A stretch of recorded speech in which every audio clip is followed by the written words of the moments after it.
Well, good evening, everybody. And if you're anything like me, you might need a minute or two to get over quite an emotional moment. That we've all been through quite a few of those over the last few days. And I didn't quite anticipate that I'd be introducing sort of the next Wild Art Live quite like this the last time we signed off. But anyway, good evening to you all. And I hope you're all well. And obviously, we've got a big day tomorrow in the UK, particularly, and all around the world, where we say goodbye to to Her Majesty, and it's a day that we'll come together and celebrate a wonderful life of a wonderful person and a wonderful statesperson. So anyway. Well, life goes on, and welcome and good evening. And we are going to run another Desert Island Pics this evening. And I have lined up, ready and waiting to talk to you all. I've got Rachel Piper, a sort of multi-award winning wildlife photographer. You'll remember Rachel and her fabulous Spider's Web image from Abstracts last year, of course. So without further ado, we'll get to talking to Rachel right after this.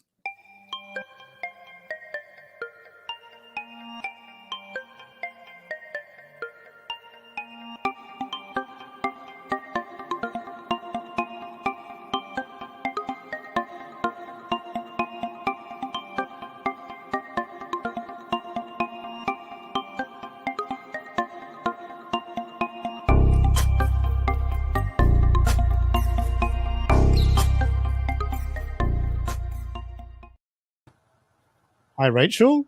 Hello, Rob. Hello, everyone. How are you doing? I'm doing okay, thank you. Yeah, been an extraordinary week, hasn't it? It has. Yeah. Share your sentiments. Yeah. Well, as I said, tomorrow, I think we can all come, the nation, and I think the whole world will be watching and celebrating the life of an extraordinary life, I have to say. Extraordinary person. It seems very odd, actually, to think that she's not around anymore.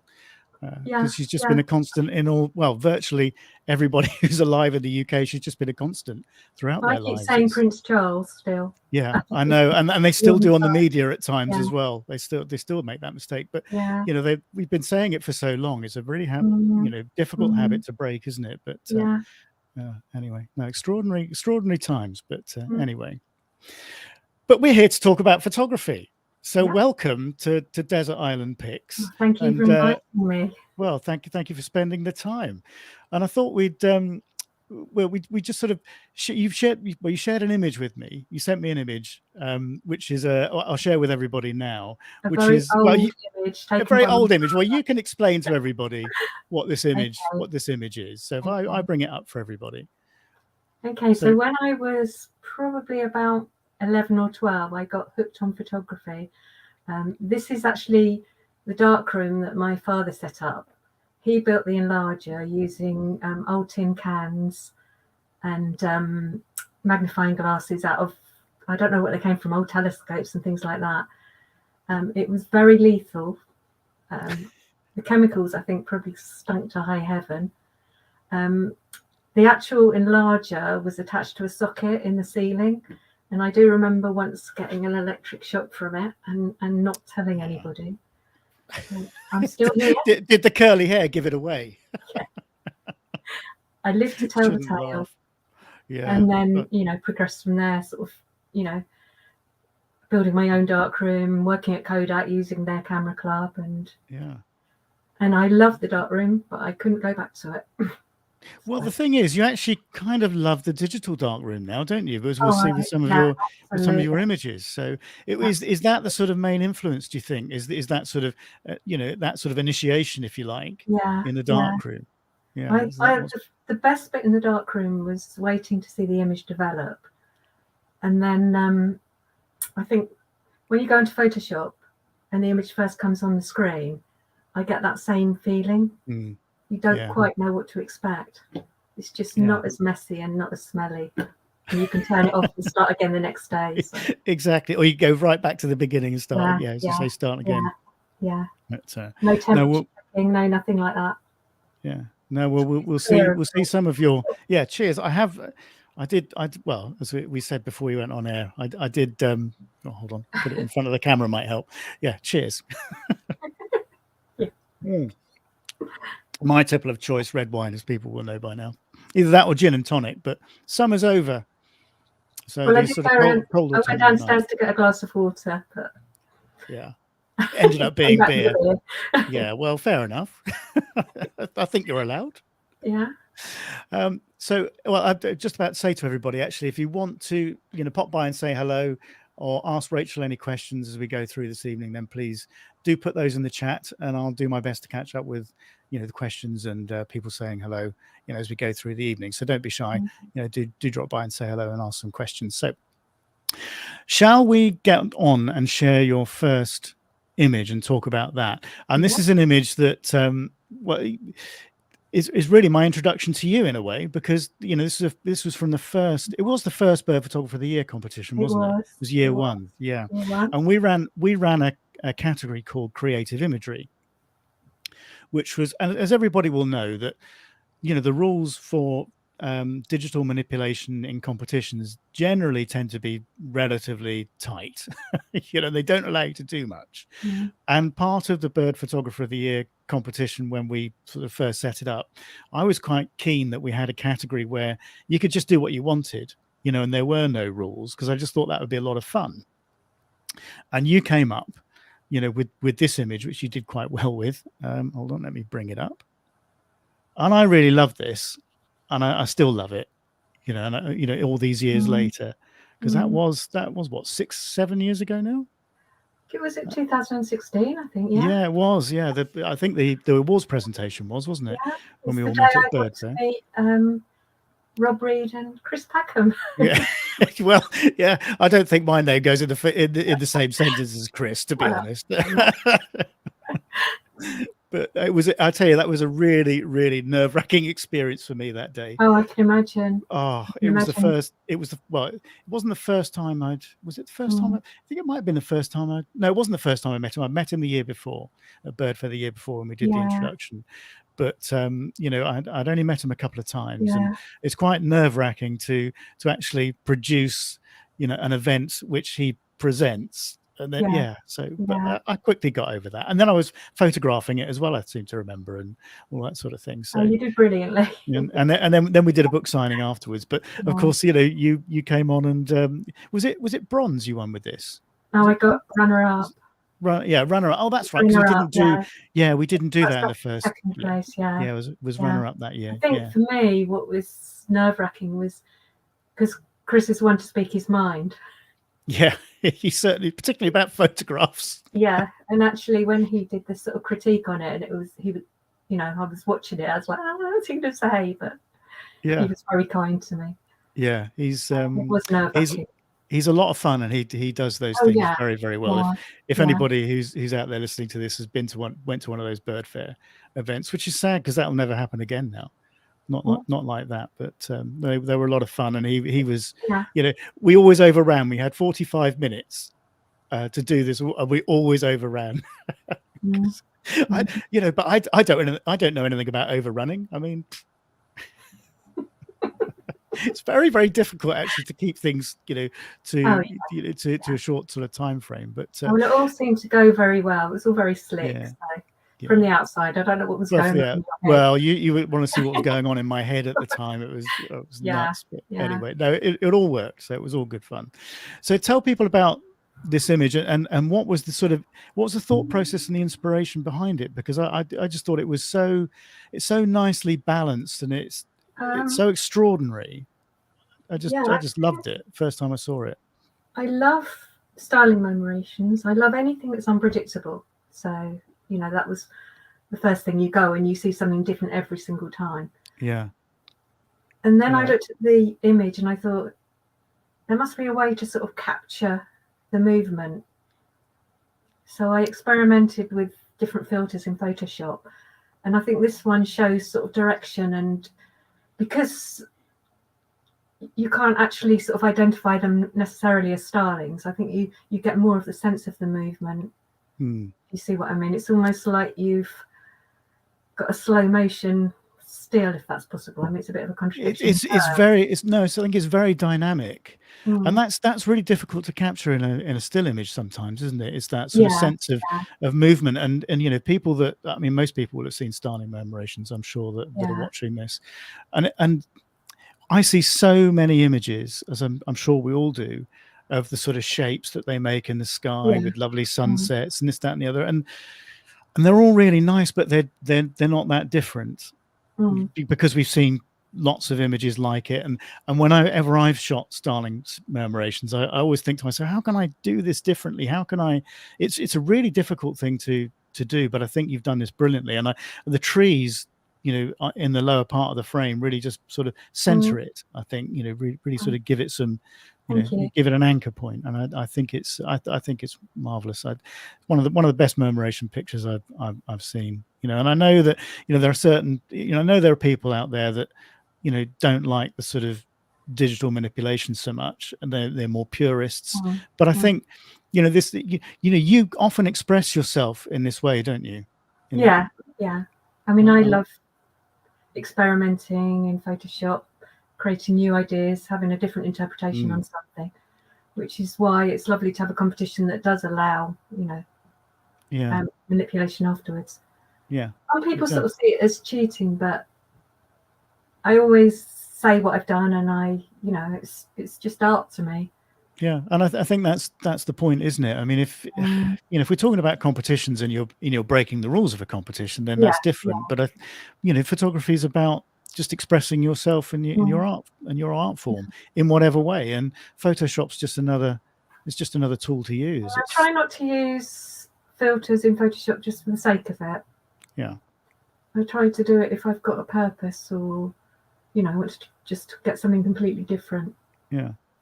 Which I think this is. So, I mean, as I said, I've tried to shoot styling murmurations in a different way, and I've tried that sort of long exposure stuff. And I tell you, is it Catherine Cooper as well? She does those almost video.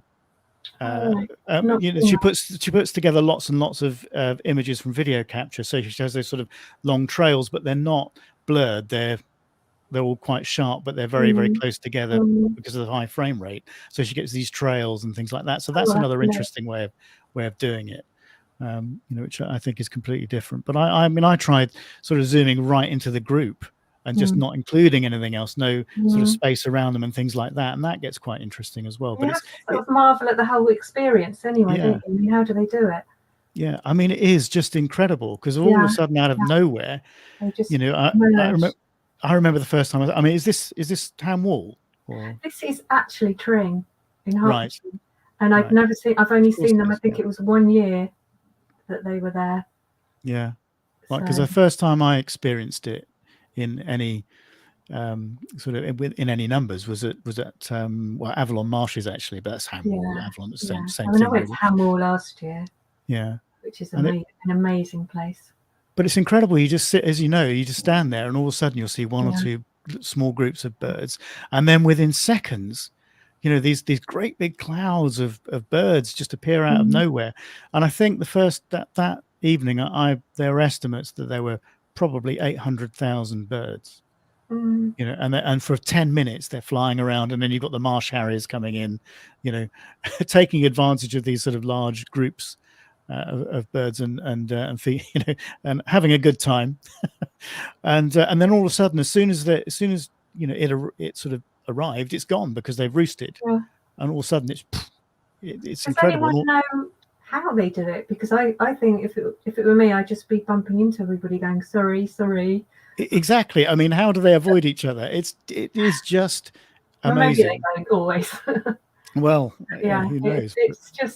It's one of nature's wonders, isn't it? It is. And if you've never seen one, go and see one. It is just the most amazing experience. Yeah. And of course, now we're getting to the time of year where it'll start happening with some sort of frequency again, of course. So yeah, something for the winter. That's what it should be on your winter list, everybody. It should be on your winter list. Anyway, Mal Oswick is on. Hi, Mal. And he says, hi, Rob and Rachel.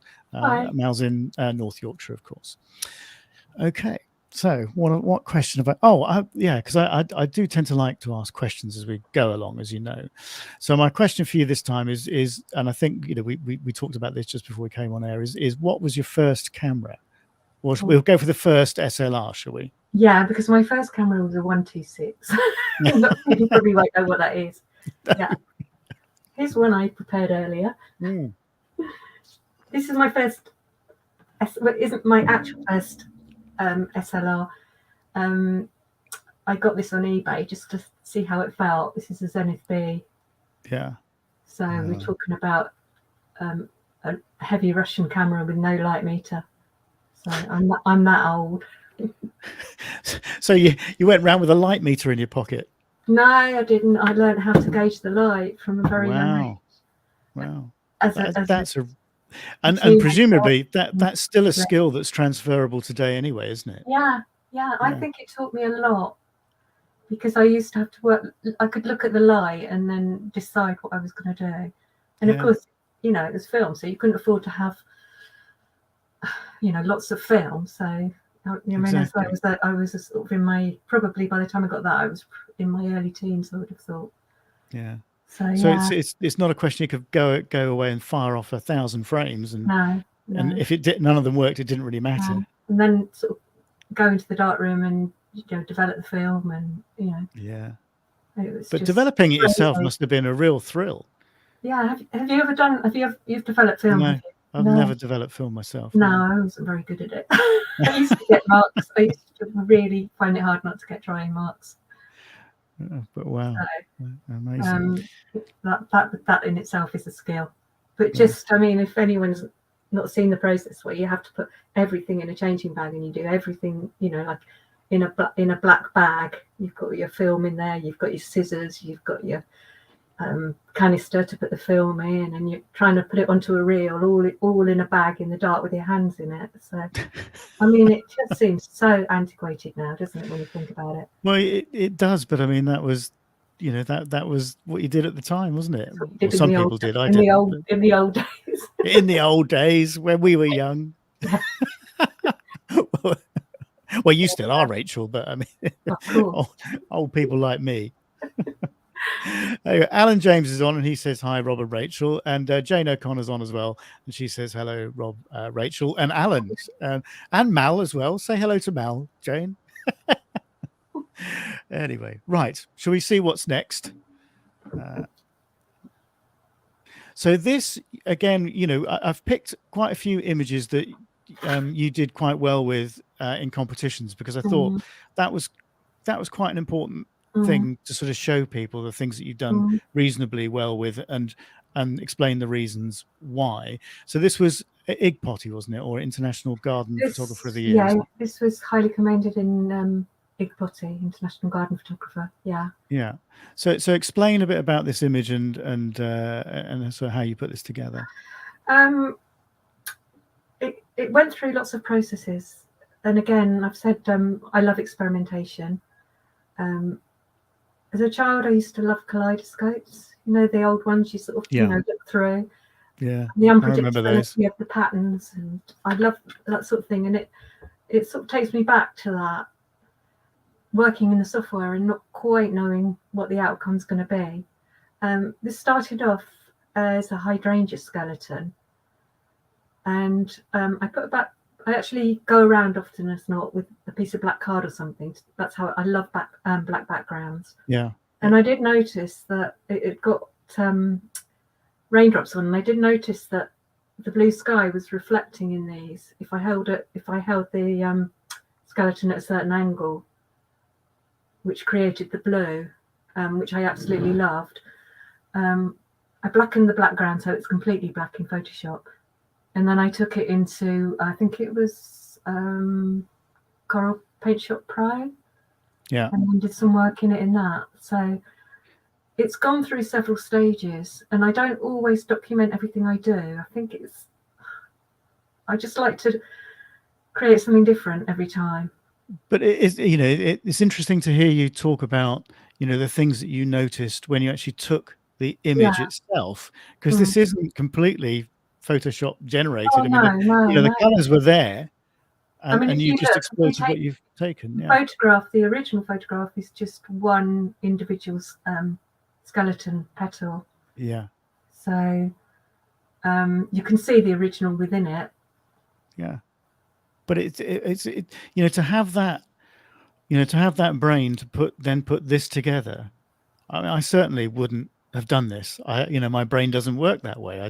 I find it fascinating, the way that different people look at things, and that's what's great about photography. And that's what's actually great about, talking about images in competitions that actually do allow a little bit of manipulation. Because I guess obviously this is a category that I don't know much about that competition, if I'm honest, but I don't know what they allow and what they don't, but clearly there's at least one category that I think allows it's it. called abstract views, that one. Yeah.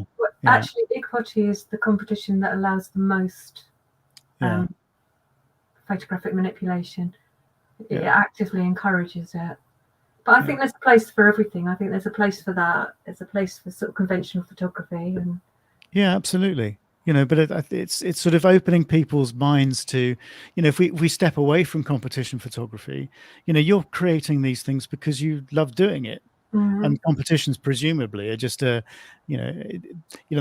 just a sort of side result of what you do, really, I guess. Yeah, I think they just give me something to focus on, really. Yeah. I think, just look at a theme and think, oh, I'll try something new on that. So yeah, and if I do well, then that's great. If I don't, fair enough. It's. But you've created some images that you really like, presumably. Yeah, I mean, these are the sorts of things that people would put on their wall. I mean, you print that out and you'd have. I'm assuming you've got some of them on your wall. Yeah, I have. Yeah. And I think it's also an image that you have to work at. You have not work at, but you can look at it several times and you can see different things within it. Yeah. And we've got some more images like that as well coming up, haven't we? So which is what I like about your work. It's it's not just it's very different from that sort of fabulous capture of a once in a sort of a moment in time, if you like, with sort of interacting wildlife, and as fascinating and as brilliant as they are, your images generally have got a lot more that you can sort of keep going back to and looking at again and again and finding new things in them. Yeah, I mean, you get moment in time images and 2 hours in Photoshop images. Yeah, exactly. That is well, and or more. Yeah, I mean, I know people that spend a day on an image. Oh god, it's just incredible. Yeah. But no, it's amazing, and it's amazing what you can do when your brain works that way. I said mine just wouldn't piece this together. It just wouldn't. But, well, my brain does always work, but it works in strange ways. Well, that's a good thing. It works in a different way, Rachel. Yeah, it's different. Yeah. Okay, who else is on? Right, so Elizabeth Debenham says hi everyone. Hi Elizabeth, thanks for joining. And she says I just love the hydrangea image. And Jane O'Connor says, to me, as a former textile artist, this pattern could be used in a patchwork quilt or textile print or wallpaper print. Yes, that's sort of repeatable. It's that sort of repeatable pattern, isn't it? Or kitchen tiles, even if you wanted a black kitchen tiles. It might drive you a bit crazy. But... Yeah, it might do. But every now and again, I think you wouldn't use it. You wouldn't just repeat it. You'd have it, in every now and again. But no, it's fantastic piece of art. Just love that. Really love that. Okay, so what question have I got for you? Okay, so what was the first success you had in a competition, and can you remember what the image was? Yeah, I can. It was a long time ago. It was International Garden Photographer of the Year, and it was a frog. It was taken on, I think it's like £200 camera, like not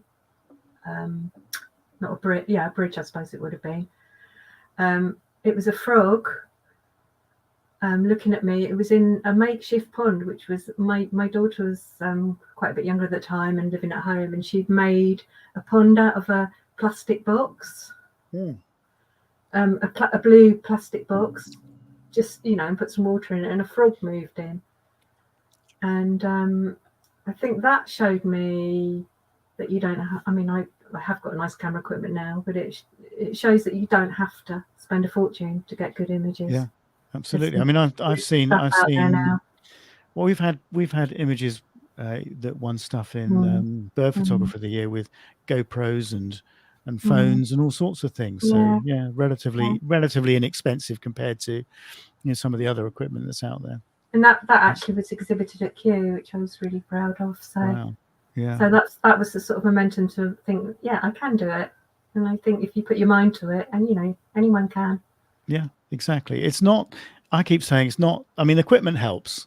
Yeah. And in fact, Josh Galicki and I talk about this in. I don't think it's the latest podcast that we've released, because we've just done the second one, but we recorded one the other night. It might be in that one. I can't remember. My brain gets confused these days. I can't remember what I had for breakfast.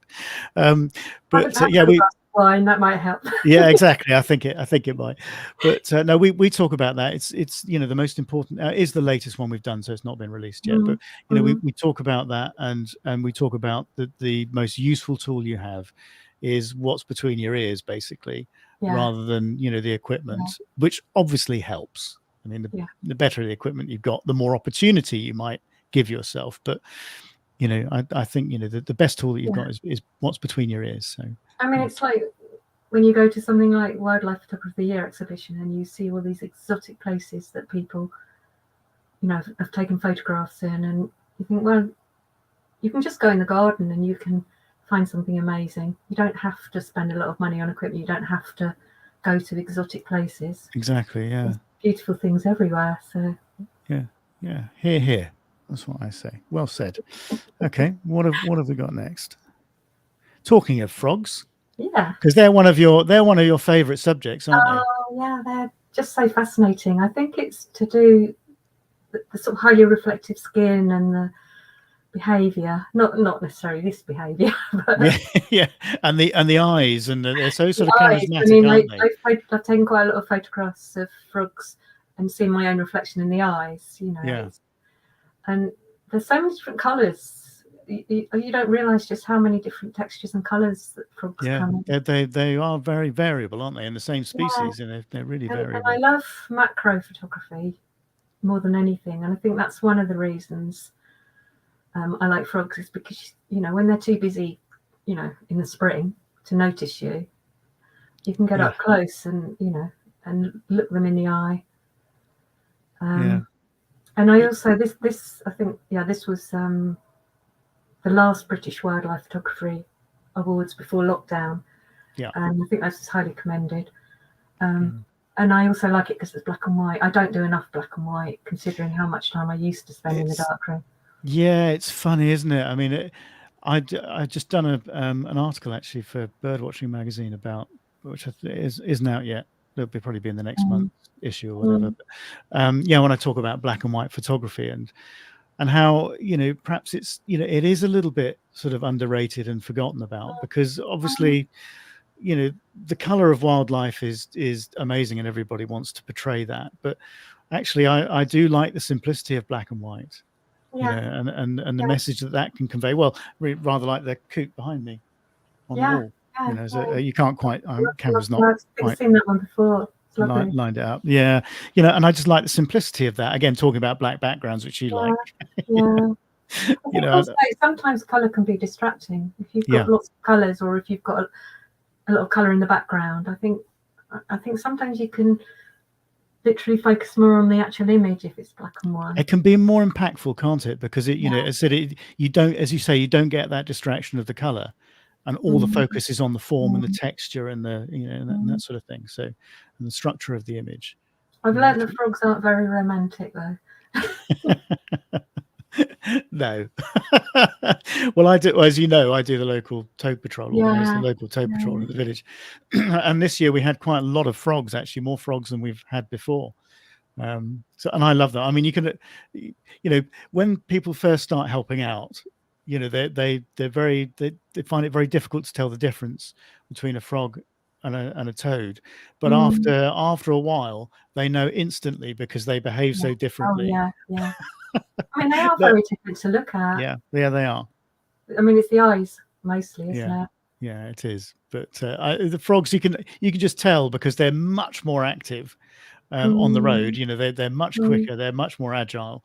Toads just seem to tend to sit there, whereas frogs just go mad. And you have to have a really high-sided bucket for frogs, because they have a habit of jumping out and escaping So I did volunteer for the Tow Patrol, but I didn't hear anything back. So I'll have to try again next year. yeah, try again, because it's a really nice thing to be involved with, actually. Yeah. Despite the odd bit of abuse you get from motorists. I can imagine. You literally stop the traffic. Yeah, and most people are really good. And actually, because we're in a village where you should be doing 30 as a maximum anyway, it's generally pretty good. But you do get the odd person who begrudges being held up for 30 seconds. But no, generally it's all really good natured, and actually it's a fabulous way to bring people together in the village.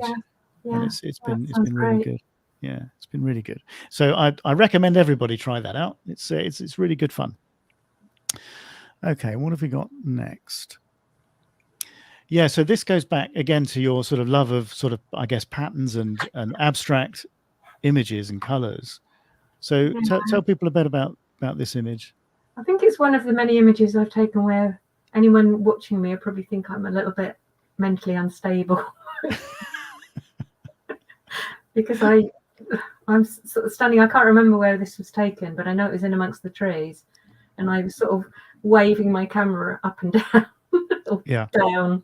What is she doing? Yeah. I probably thought I got really bad camera shape, but was it one too many glasses of wine the night before? Was it? Cheers. Actually, I get less camera shape when I drink, but yeah, me too. I just love using a small aperture, and I think this is probably about 2 seconds, and then just standing in the middle of the trees or the woods or wherever, and just waving my camera about. And as I say, this one was sort of sweeping my movements. And I just really like the colours. Yeah, I mean, I think it's just so unusual when people talk about sort of wildlife and nature photography. This sort of thing just generally just doesn't come to mind, because you can't really tell what it is. But it's. Well, I mean, it's straight out of the camera. I mean, obviously, a little bit of tweaking of levels and things, but apart from that, it's as it was taken. Yeah, and woodlands are a really great place to sort of mess around with this sort of thing. Because I've done, well, actually not quite so severe as this, but I have sort of messed around with this sort of thing myself, and do things like mount the camera on a tripod and swivel it around the you might rotate it through the collar of the the lens collar or something like that to get this sort of circular I almost call it sort of time tunnel type image, or you might zoom the lens in and out. Or, I've tried that as well. Yeah, and I've tried. I think I was talking to Yari, actually, Peltomaki, on one of the lives. We were talking about doing a long exposure. So say it's 2 seconds, for example, and you leave the lens alone. You don't touch it for the first second of the exposure, and then you zoom it in the second. Yeah. So you get this sort of you get this good sort of sharp impression, and then you get the sort of zoom lines and everything. So you sort of two effects in one. It almost looks like sort of two images stitched together. So that can be quite effective. So all these sort of techniques is, why not try these sorts of things and get something a bit more abstract. Isn't it? That's such the beauty of digital, that you can just, you can take 100 images and And how many people watching, for example, have tried this sort of thing? It'd be interesting to know, who, people out there who've done this sort of thing and experimented with it, because it's really good fun. I mean, I think a lot of people have seen those, and in fact, we had a lot in abstracts actually again this year. A lot of this sort of ICM type stuff, in the woodlands, where you can see basically the sort of trunks of the trees and the movement is in the sort of vertical plane.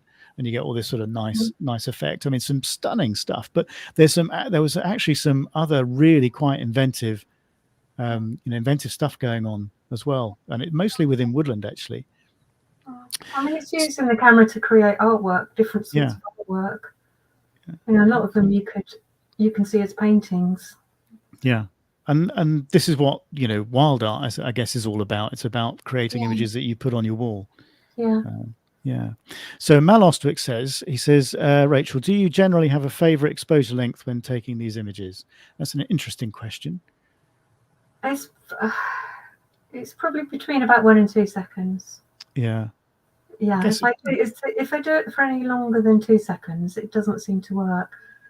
But I just, just try. I just experiment, And as we said, that's the good thing about digital, isn't it? I mean, Yeah. a lot of these, you just delete and go, "Oh, that didn't really Mm. work." But then every now and again, you'll get something that really does work. It's a bit like the sort of motion, when things are moving quite quickly, like a bird in flight, or it might be an African mammal chasing prey or something like that, and you're doing that sort of longer exposure panning technique. A lot of those won't work, but then every now and again you get one that's an absolute keeper. Yeah. And it's all about experimentation. I mean, I look at, I take it looking in the back of the camera, and if it hasn't worked, then I'll, change the shutter speed and try again. So. Yeah. So Mal says, he said, I've just started experimenting with the 2-second exposure with wildflowers, end up with what looks like light trails from the plant. Yeah, exactly. Okay. Yeah. So it's all about experiment and developing your own style, but taking ideas, which is what these lives are about. It really is sort of looking at what other people are doing and taking ideas away and trying them in, perhaps different ways in the things that you photograph. It's just sort of lodging those sort of little gems in your brain and just sort of takeaways, really. Yeah. And one of the reasons I experiment so much is that I can't read manuals or look at tutorials, so I just go through everything. Manuals? What are they? I know. I mean, I try to look at the tutorial, and when I get to the first on how to do something, get to the first bit, and then it's like, oh no. Let's just see what happens. I have to do it in little bits, little stages, particularly things like Photoshop. I have to learn just one thing at a time. But YouTube's such a great thing, though, isn't it? For that sort of thing. Yeah. Everything from fixing a leaky tap to, Photoshop masterclasses. So great. Or as David knows, disabling a burglar alarm when it won't stop. Yeah, all sorts of helpful hints and tips. It's a wonderful resource. Right. Okay. Have I got a question for you? Okay. So what's in your kit bag these days? What do you shoot with now? I've got use Canon. I've got a 90D, which I love. I've got a 5D Mark IV. I've recently got I think Victoria uses one. I've recently got a Sigma 180 macro. She does, yeah. Which is lovely. I've got the MPE 65, which some of these are done on, I think, which is the high magnification lens. Various other sort of zooms and things, but it's carrying stuff around. So that's the problem, isn't it? I've also got, a little Sony that a bridge camera, so which. So you haven't thought of going mirrorless yet, then? I did, and then I ended up getting the 90D. So yeah. We the latest podcast that Josh and I recorded literally last week, and I'm just about, there's not much editing to do, actually. We did it in one go, which is unusual. Where we talk about that sort of DSLR and mirrorless sort of changeover, really, and we're in that sort of period, aren't we, where mirrorless seems to be the rising star, and everybody's moving over, and the reasons for that, and the advantages of it. But I guess I've got so many lenses as well. Yeah, I know you can probably get adapters, but you can, and apparently the Canon is good, as the Nikon is also very, very good. But I have to say I couldn't bring myself to do it just yet, and so I bought myself a D850 because I'm a Nikon shooter, which was a lot cheaper than a Z9. Well, my son-in-law was selling his 5D Mark IV, so I thought, I was getting rid of the 6Ds sort of falling to bits, falling over and doing all sorts to it.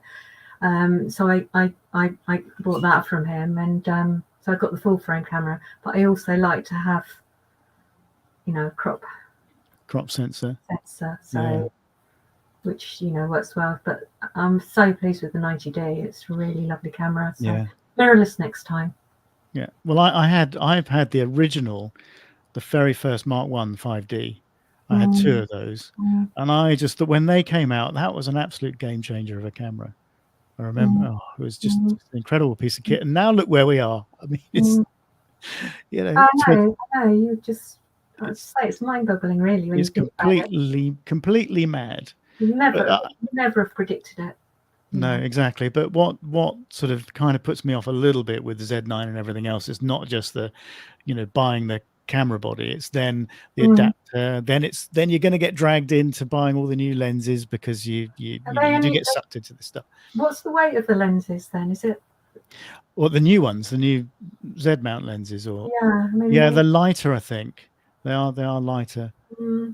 But I think they're bigger. They let more light in. They're going to be better, but how much? Noticeably I think better. really David should stop playing golf and just carry my cameras for me. But exactly. Well, that's the other thing, isn't it? And it's and you also need to remortgage the house to be able to afford all this stuff. That's the problem. Yeah. So the kids' inheritance that's gone. I don't know if they're watching. Kids' inheritance going on camera gear. But anyway, right. What have we got next? Talking about this, when I saw this, I just thought this was very extraordinary, and it was rather dystopian. Yeah, I felt. I just set myself a project.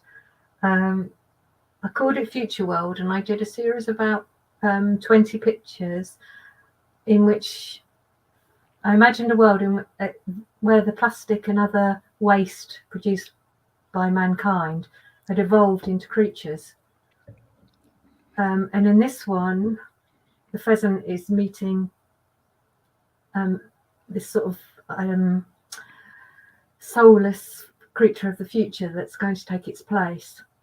So I was going around supermarkets and DIY shops looking at all sort of plastic stuff, and found a coffee percolator that looked a bit like a puffin, and all this sort of, and a whisk that looked like a flying swan. And I just did compilations, and then black and white seemed to emphasize the fact that I was trying to get this soulless feature to it.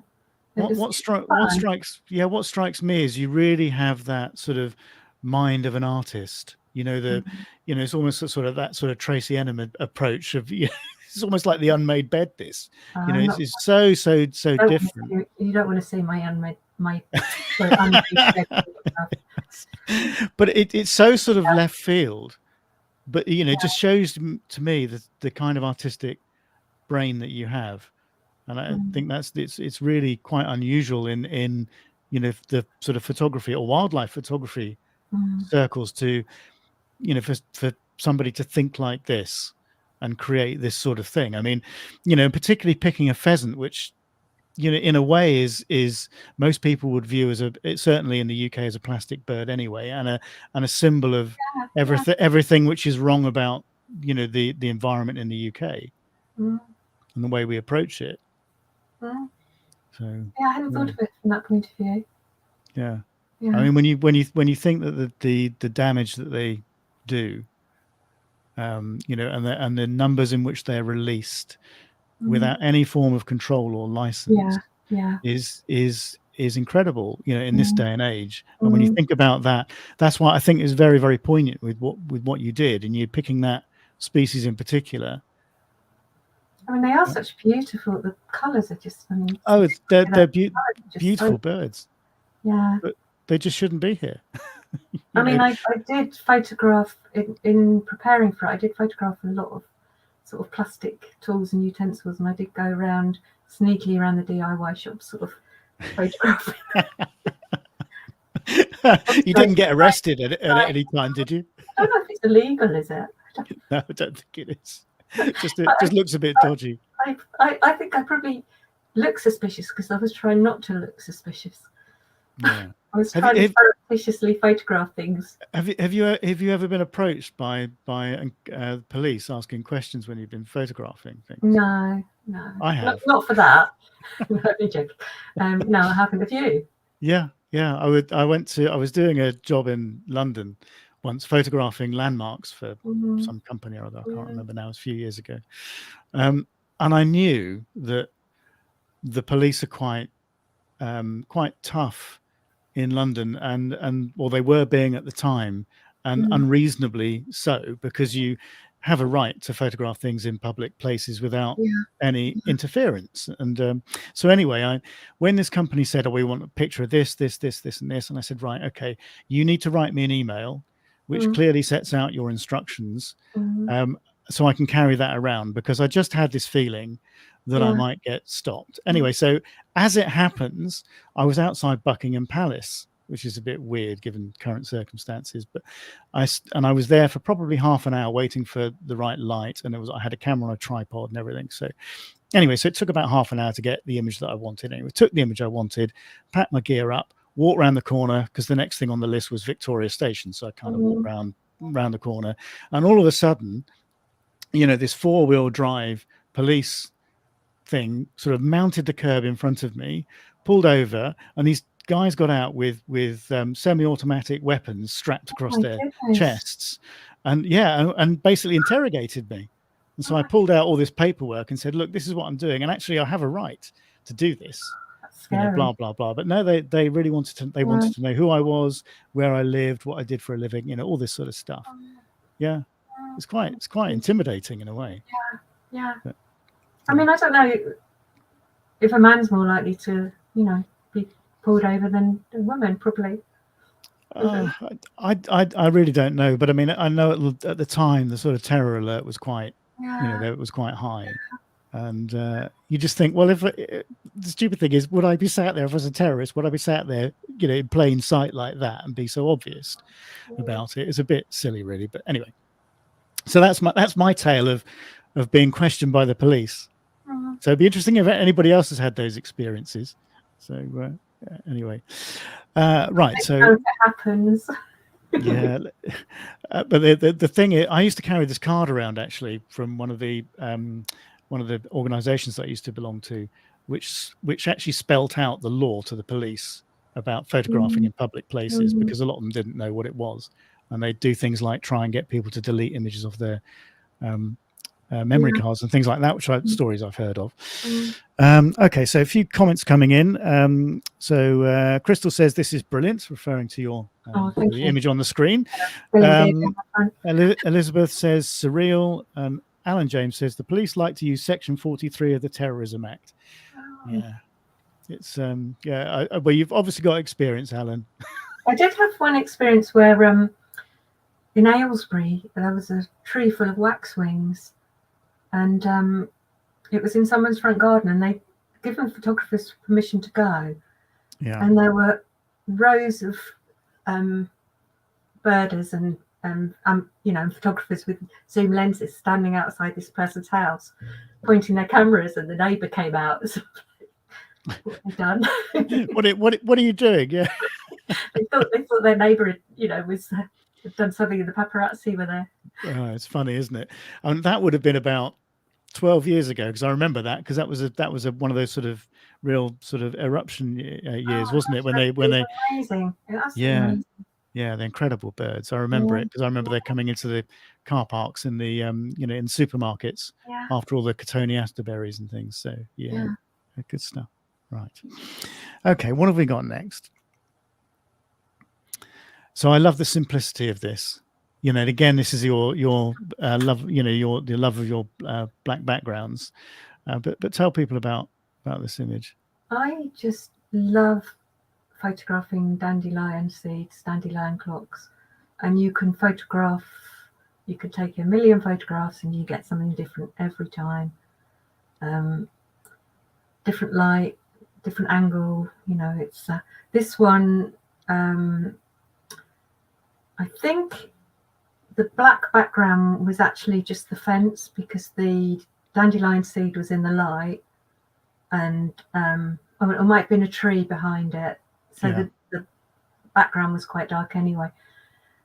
But what I do, actually, I think I've got the other camera. This is my MP 65, which is the high magnification one, 5 times magnification. Yep.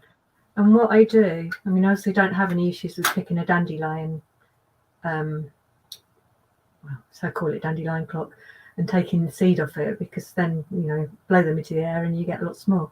But what I tend to do is I've got a sort of method of holding it in my hand and then leaning the camera on my arm or on my hand, and then just just moving around in different directions. That's a really good tip, isn't it? Because obviously the focal point is, the depth of field is really shallow at that sort of magnification. And so every time you move in and out, you can't get the thing in focus unless it's manual focus. So I focus it first and then move the dandelion seed itself rather than move the camera. Or sort of move my arm rather, and then just look at all the different, look up, look round, and all this sort of thing, and pick a background and pick something really interesting. I mean, if you get it right, I mean, if you choose a dark background, but if you get it right and you just looking up towards the sun, it'll catch the light. This is a classic example, isn't it, of where the exposure differences are so great. That you create this sort of image. It's a bit like the sort of swan emerging from the shadow areas, isn't it, with that sort of bright white plumage, and then you've got the shade of the reflected bank or something like that in there, and because the values, the exposure values, are so different, then you can create these sort of really contrasty images, really sort of just minimalist images, which I love. I love this sort of stuff, and the theme of that sort of seems to be sort of recurring throughout this whole discussion is the sort of the simple subjects generally that you're photographing. So as you're saying, it's not the exotic, it's the sort of things that everybody's got in their gardens, and making use of, I mean, I love like natural light, probably because I'm not very good with flashing things anyway, but I love natural light, and I love photographing the things that people don't normally see. You don't see, it's like with the spider's web, you don't see the spectrums of colour and, with the naked eye, so it's capturing the unseen. And it's showing people things they haven't seen before. I think it's wonderful, in a really artistic way. It's funny though with capturing things people haven't seen. It's like when I was walking down the canal recently, and there was some amazing reflections, and somebody who had been walking behind me just stopped and said, "What are you photographing?" I said, "Oh, the reflections." "Oh, I hadn't noticed those." How can you not? Because they were just so vivid and so beautiful. But people do walk around with their eyes closed. I don't notice obvious things. You're looking at all the intricate details. I look at details, but I don't notice obvious things. I think about 4 people in the town the other day said hello to me, and I hadn't noticed any of them. So, didn't you see me? No, I was looking at the cracks of the pavement. I was just on another planet. Well, that's what. I'm the same, to be honest. I'm the same. No, that's a beautiful image, and as I said, I love the use of light here. It's just superb. We've got, and this is one that I use for the cover thumbnail. And again, presumably this is with your high magnification lens, is it?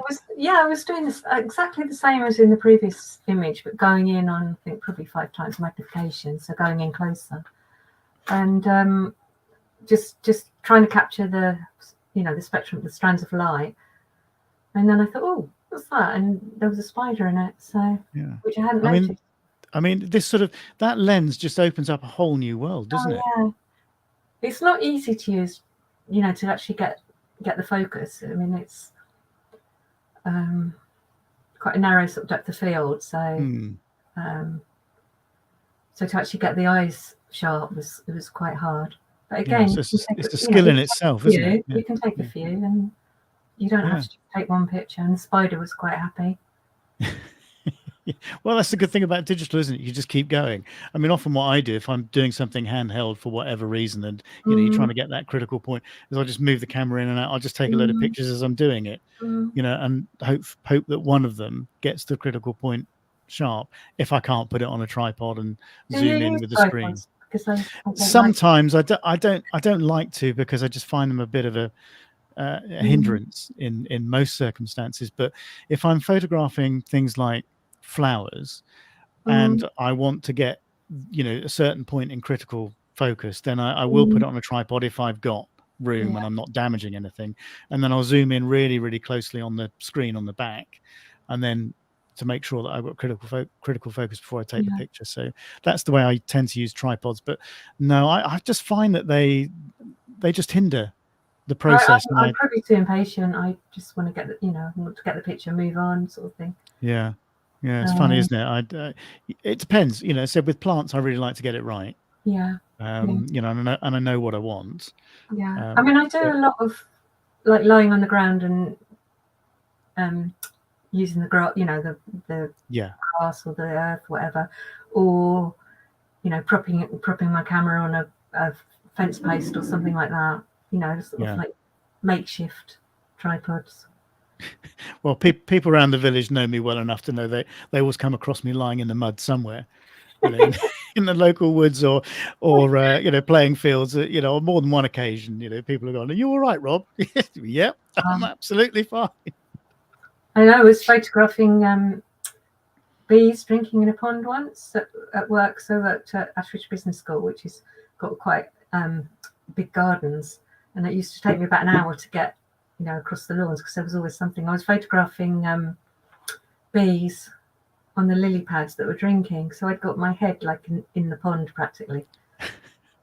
And you sort of think, some people take a look and think, she doing? Other people give you a wide berth. And other people, oh, it's Rachel. Exactly. Oh yeah, we used to her. Yeah, you do get some odd looks. I'm sure there are quite a few people on and watching this and nodding their heads right now, going, "Yeah." I'm sure every wildlife photographer gets strange looks at some point. Yeah. Well, I'm hoping to get into the water with the local water birds this winter. I shall get some very strange looks, I'm sure. And when people come across me, and I might have my camouflage cloak or something like that, and they get some really weird looks. Well, I was in the Isle of May during the autumn migration. I spent a week there, sort of photographing, and there was a seal in the water, and I actually put my swimming costume on a very, very cold day and went in the water. I'd only got a swimming costume, not anything, not a diving, not a wetsuit. Brave. And I was face to face. I think the seal was so shocked that I'd got in the water that it just sort of stared at me. So I'd got my I think it was 100-400, and got a close up, and I survived. Yeah. That's brave. Well, mind you, that they say, was it Wim Hof? Isn't it the cold water guy? Yeah, he's all for. They say it's very, very good for you. Stupid. Yeah, no, it's very good for you. Apparently. That's what I keep telling myself. Yeah, that's brave. Things we do for photographs. Exactly. So, talking of things like that, what's your worst photographic experience? It was the one I told you about. I think at the last. Oh, when you fell. My nose. Yeah. Oh, crikey. Yeah. Yeah. The spider's webs, wasn't it? It was. I was out. It wasn't that particular spider. I was out taking spider's webs, and it was very. The ground was very rocky and very uneven, and I just went straight on my nose. Yeah, I saw the pictures. I tried to take the camera, but I think I sent you the picture before. You did, yeah. I did get a bit of a dent in my camera, but it still worked. Still works. I dropped my camera off a 10-foot wall before. Oh, it was when I had the 5D actually, the Canon, and with that I had I think it was it must have been a 24-105. I had that lens, and I had that lens on it, and it was the Roman wall at Silchester actually, and I had this. It was on a tripod, and it was precariously perched on this sort of trying to get this big sweep of the wall and the church and the. Anyway, I sort of left it alone for like 2 seconds in it, and I hadn't balanced it correctly, and it went over the wall, and it landed in soft grass and a bit of mud, and it survived. But 10 feet. Well, I went for a walk recently with a friend in the same place, and I told her that there was a sign dedicated to me by the gate. So she was like, "Oh, what's that?" And we arrived at the gate, and it was, "Beware uneven surfaces." Yeah, slippery when wet, or something like that. Take care. That's it. Oh dear. Right, what have we got next? Talking of spiders' webs. Yeah. Well, Yeah. So tell us about this. the last one, I didn't notice the spider until I looked through the viewfinder. This one I didn't notice until I put it up in Photoshop. It was one of those, you get, I mean, you get obviously the conventional spiders, beautiful spiders one, and you also get the haphazard ones. I don't know the difference with the spiders, but I was photographing that, put it up in Photoshop, and I noticed I thought, oh, there's lots of spiders then, and I clicked that it was one spider. Yeah, and it's just the way that the raindrops, and I couldn't, the raindrops for the life of me, really make it out.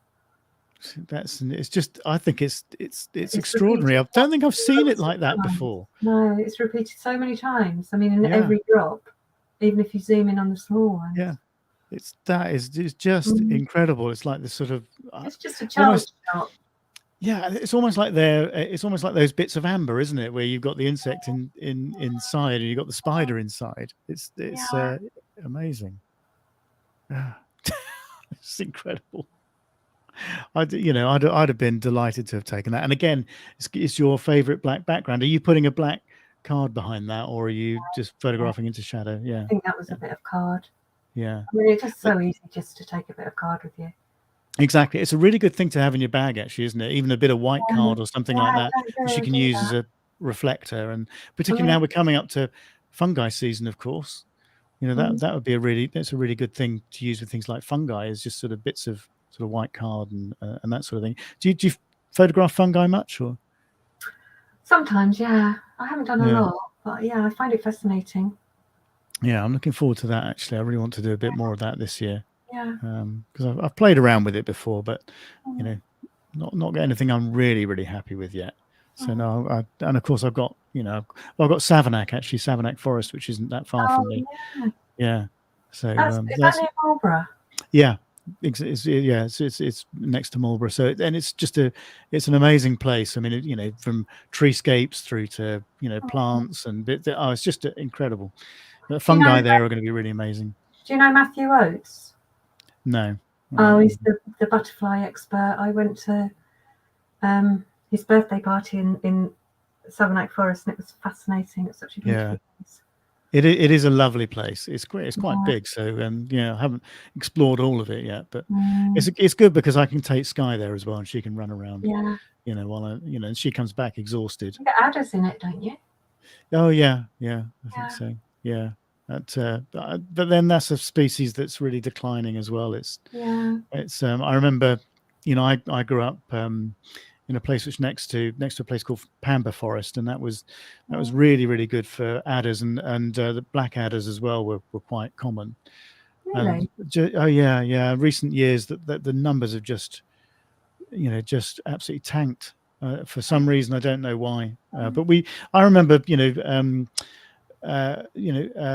sports days in the summer sometimes, as kids, and we'd sit out on Silchester Common, which is next to it, area sort of heathland, and so it's all gorse and silver birch.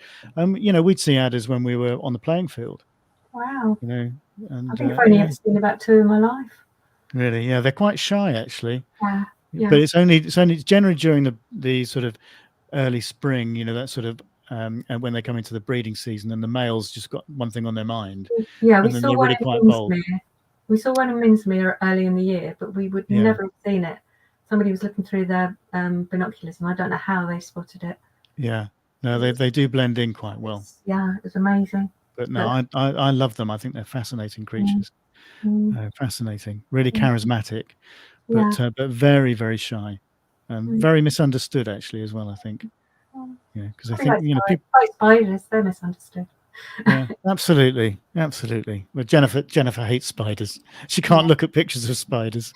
Well, I said in my when we did the spider web, do the desensitization program. It's brilliant. Yeah, I have to try and persuade her. Oh, go for it. Go for it. Give her a couple of drinks, maybe. Yeah. Okay, what have we got now? Oh, have I got a question for you? Oh, I'll tell you what. I'll save that one for the end. Right. Talking of, going back to frogs, and And we talked about this image before we came on air, didn't we? Yeah. Excuse me. And this is your house, isn't it? In the sort of Yeah. reflections. So I've got to take a picture of my house to the desert island. So Yeah. yeah. It's strange, really, because again, it's about angles, isn't it? I was looking at the frog spawn in my pond from all different angles, and then I noticed that the sky, the house, the clouds, all reflected in the water and in the frog spawn. And it's one of these images that, I mean, you could look at it for ages and see different things. Yeah, and that's what I like about that's what I like about images. We said it before earlier, is the images with depth in them, that there's always something extra to see. There's always little surprises that you hadn't noticed before. Yeah. I just think it's, you know, it's really, really very clever. And, you know, if you can create images with more depth, then I think that's, you know, that's, you know, a really, I don't know, it sort of shows you as a photographer and shows a progression as a photographer. And it's rather like, you know, we've been talking about putting things in their environment as well, and giving things a bit more space, and those sorts of images being really quite difficult to do well. You know, I think this is the same. You know, you're doing something a bit different. You're leaving, you know, you're adding things in for the viewer to find. You know, these little treasures, these little bits. Not just photographing things head on. Yeah. You know, just look at every angle, every direction, you know. Yeah. I mean, this is not a literal representation of frog spawn. This is not what it's supposed to be. You know, if you want to see a literal representation of frog spawn, that's relatively straightforward to do. You know, this is something completely different. But it's almost like I always find it's almost like the ripples in the sea with, you know, when you get those sorts of reflections. Like Rebecca Nason does that quite a lot with the boats in Lerwick Harbour where she lives, and that sort of stuff. You know, those sorts of things I always find fascinating. And without the frog spawn in the corner, you wouldn't know what it was. Exactly. That sort of kind of anchors it, doesn't it? I mean, you can see bits of it in the reflections, but I think it needed that. Yeah. No, I agree, because you immediately know what it is, and it anchors the frame, doesn't it, in that sort of top left-hand corner. And then you know, your eye just sort of wanders around and looks for all these little hidden bits. I think it's very, very clever. That's another thing. I mean, I think back to when I was at school and you're sort of learning about science and things. I think I've learned so much more through photography. It's like metamorphosis, you know, you look at butterfly, photograph, you know, different stages with a butterfly, and again with frog spawn, photograph tadpoles, photograph, you know, baby frogs, and you just see the whole process. The whole progression. Mind blowing. Yeah, I mean, so I put a pond in the garden. Not this spring, the spring before, you know, and we had frog spawn in it, and you know, I watched that progression this year, which is fascinating. Yeah, but you know, and things like dragonflies as well. There was dragonfly larvae in it from the year before. I had, I think, 4 or 5 species of dragonfly and damselfly egg laying in it last year. But this year, nothing egg laying. I don't know if you found that. I found invertebrates this year are so thin on the ground. Just no grasshoppers, no crickets, no dragonflies or damselflies in the numbers that I had them the year before. It's really quite worrying. Well, I did discover an injured dragonfly this year, which had got a broken wing. So I did, you know, talking about people thinking you're crazy, I did put a notice on the road WhatsApp group, because we get a lot of cats coming into our garden. Yeah. Has anybody got a pond who doesn't get cats in the garden, so they could rehome dragonfly? What, do you know what species it was? It was one of those bluey, I don't know what blue, you know, was it sort of broad and fat? Yeah, broad-bodied chaser. It was a male. Yeah. No, that's a wonderful dragonfly. Yeah, so I just then put a notice on, thank you for you know, taking part in my dragonfly rehoming program. My dragonfly rehabilitation program. Yeah. I don't know if it survived, but I felt it could just sort of get up and fly a little bit. So I thought if it was put by a pond, you know, so. Yeah, And So if not, it'll go into the food chain in some it'll go form into or the other. food So chain, but, it'll benefit something else. That's the way I look at you've got to things. give it a chance. Yeah, you have. You have. So anyway, right. What have we got next? So I think is the last image.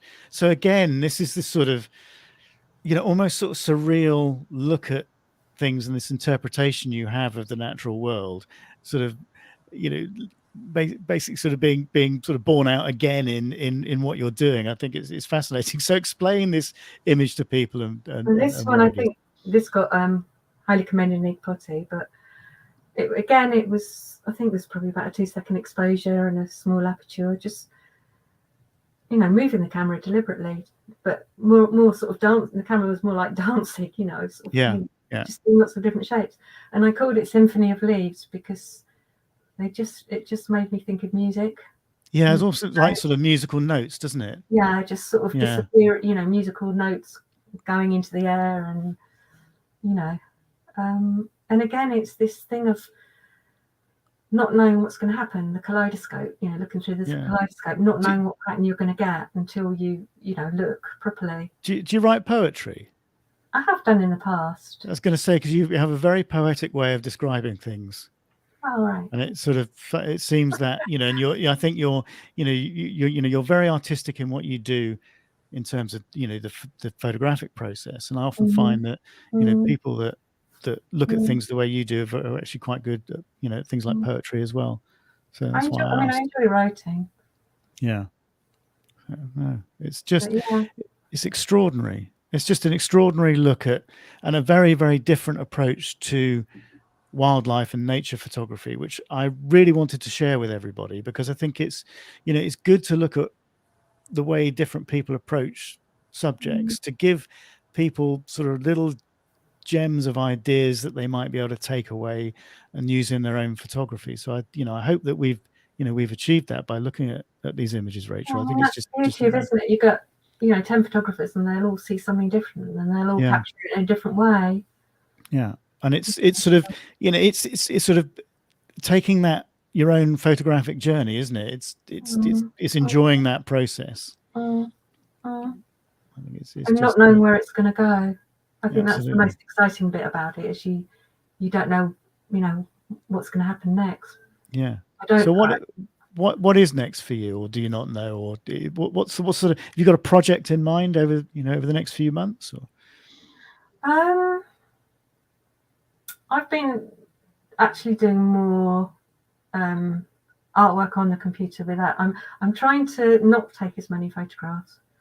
It's not working very well, but I spend so much time out taking photographs, and I'm trying to explore a little bit more with art and digital art and painting programs and things like that, which I also love.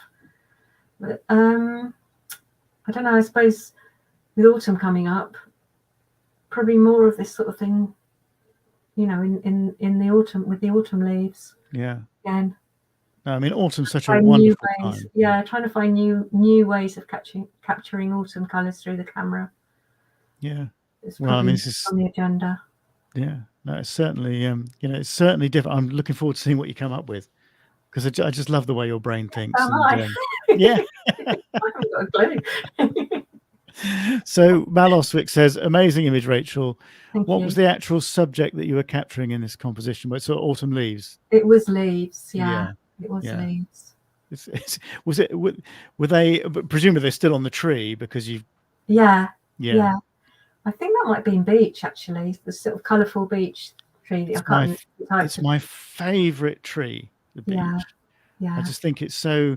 They're like. I don't think they're like autumn. Yeah, they're like guardians.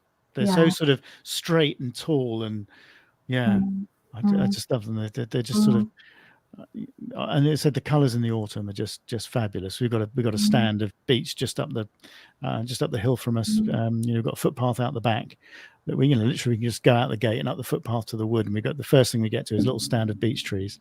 And it's wonderful. Yeah, give it a couple of weeks and they'll really be starting to get some colour. So I'm looking forward to autumn, that's for sure. I mean, you look forward to each season, don't you? you think the frogs are going to be back, and then the butterflies, and it's. Yeah, I don't know about you, but I haven't been very creative this summer. It's felt very dry and lifeless. Mm-hmm. I think that might be partly why I've gone more abstract this year. Yeah. It's been less. We haven't had butterflies on the buddleia this year particularly, and No, I've not sort had of seen as that. much. Yeah. So I think in some ways that might be why I've gone a little bit more sort of abstract, photographing what I can, Yeah, I mean, I've hardly seen any caterpillars. I've hardly seen butterflies have been thin on the ground, as I mentioned earlier, dragonflies and crickets and grasshoppers, those sorts of things. I mean, just not in the numbers from last year. But then we've got so dry. But then we've got scores and scores of young swallows and house martins out the back in the field. They're all gathering. Obviously, they're just about to fly south, and we've got hundreds of them at the moment. Just flying around the house. It's wonderful. I've not seen that before. I mean, I see them quite often, but not in those numbers. So that's quite encouraging. The other thing about, sorry, carry on. Yeah, and I also had wheat ear the other day in the field at the back, which is a first for me. Lovely. Yeah, well, obviously I've seen them before, but not locally. So that's really good. Yeah. Now the thing about sort of deciding what you're going to photograph, I've done that a lot of times before, where you have a plan in mind of what you're going to take, and then you go out and you see something completely different that captures your imagination. So you're more of a person that goes out and immerses themselves in nature and photographs what you see rather than going out with a distinct plan. I've had so many times when if I have gone with a distinct plan where it's sort of deviated and I've found something else, and so. Yeah, that's interesting because I tend to have I tend to work differently. I tend to have a plan in my mind. Not that ever. Normally, then I'll go and photograph something completely different. As you say, I'll just go off on a tangent somewhere, or you'll see an opportunity and you'll try and make the most of it. Of course, when you're out. But normally I go out with a plan, or I try and work on a project. I found that was a really good way to get myself out of those sort of periods of malaise, and when you just can't. You're finding it difficult to focus on something, and I know that's something you've touched on your website as well. which we could have talked about, but I mean we're an hour and a quarter in already. No, it's using creativity as in helping to overcome sort of mental health issues. Yeah, exactly. Which and I'm a big advocate of action before motivation, and I think if somebody's in the depth of the depression or anxiety or whatever, try and do it anyway. Try and be creative and try and absorb your bits of your mind, even if it's only tiny bit of your mind is focused on it. Just use it as a starting point. Yeah, and be creative anyway, even if you don't feel like it. Yeah, and I think it's those are very wise words, and I'm a real advocate of nature and photography. Oh yeah, as whole concept. As an aid to try and stop those sorts of processes from undermining your whole being. It's because I said I go through those things myself. So we all have these sort of mental struggles, I think. And photography and nature has been a very, very important thing in my life, and it's the thing that I return to again and again when those difficult periods of life appear, and it's the thing where you dig yourself out. It helps me dig myself out of those situations. And the other thing about competitions is I sort of had very low self-esteem, and I sort of thought, well, I'm going to do it. I'm going to prove to myself that I can do it, and it's that helps as well. So it's amazing. It's amazing how many photographers and well-known photographers, I won't mention any names, but do have the same issues, about low self-esteem. And in fact, I have been talking to a couple about doing a live, purely based on mental health, because I've had so many conversations with people about it. That it goes to the create. I'm also fascinated by the link between creativity and mental health. Yeah, There's a big link there. Yeah, there is. Well, you look back through history, don't you? And these sort of wildly creative people. It's to do with the imagination, which is why it's good to use it in a positive way.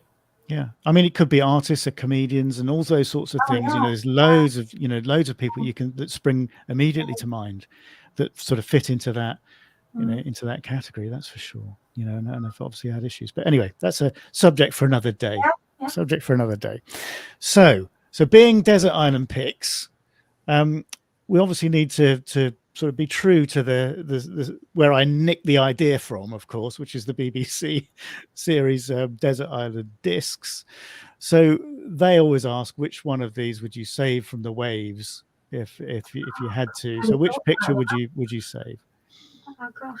Well, I think you answered it actually. Wouldn't you save the frog spawn reflection because it's got your house in it? Yeah, I guess so. Yeah. Well, I suppose that's we'll go with that because it shows lots of elements. You've got your abstract, you've got your light, you've got your house. Yeah. I mean, the truth is, I actually have an external drive that doesn't go very far away from me, so I save that. You can't have them all. Oh dear. Right. So the other one is I'll give you get your standard 50mm kit lens, but then you can have one other lens of your choice. So what would that be? Oh, it would be a macro lens. I think if I had to carry it around with me, I've got it on. No, wait a minute. I don't have to carry it around with me, do I? No. Oh, it's difficult if we're on a desert island. I think it would still be a macro lens. I'd probably take the Sigma 180 macro because I could still then take, might get some bird pictures if one landed on the tree. Do I have a tree there? Probably. Yeah. Probably. It's a desert island. I mean, let's go with a classical desert island with a palm tree. Yeah. Go on. Well, if I have the 180 macro, then any sort of insects and things or any small things that come along, and I could also get any birds that land on the palm tree. Yeah. So I'll stick with that. And then you get one luxury item of photographic equipment. Oh, luxury item of photographic equipment. I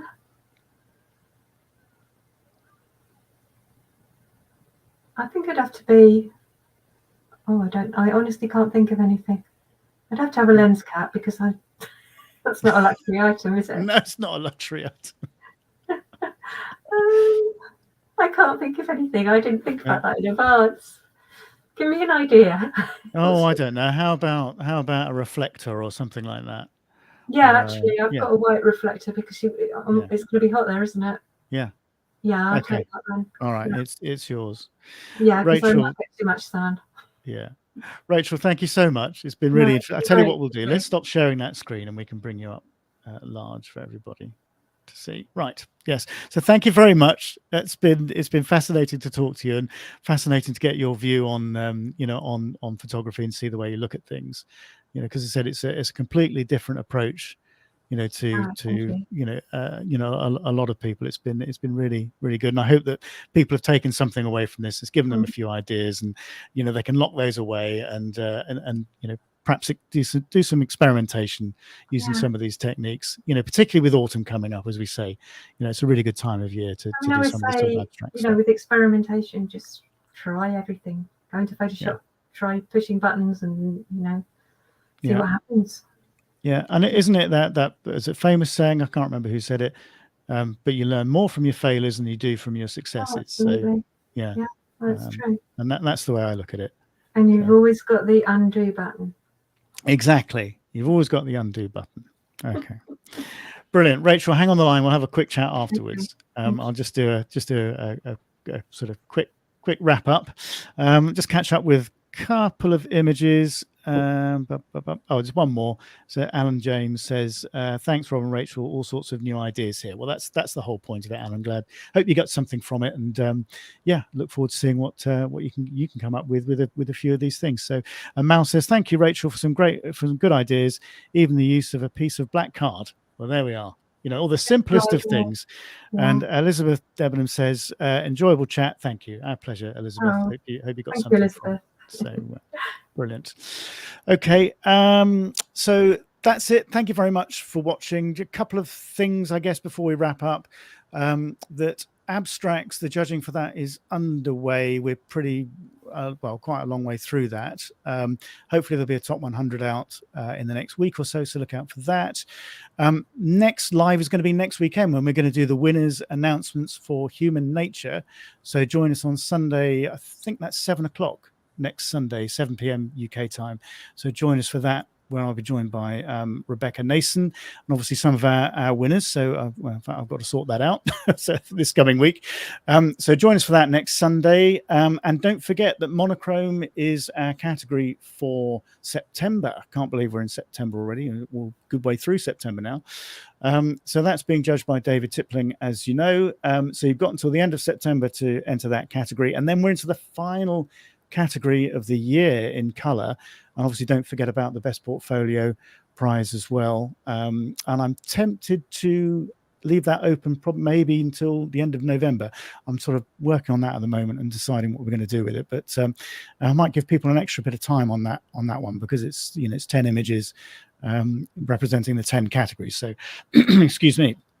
It might take people a while to sort some images out for that one. So thank you very much for watching. I hope you've enjoyed that. I said, don't forget next weekend, Human Nature, join myself and Rebecca Nason for that when we announce the winners. So thank you very much for watching, and we'll see you all again next time. And I'll just sort the outro video out, he says. Seamless as always. Anyway, thanks very much, everybody, and we'll see you again next time.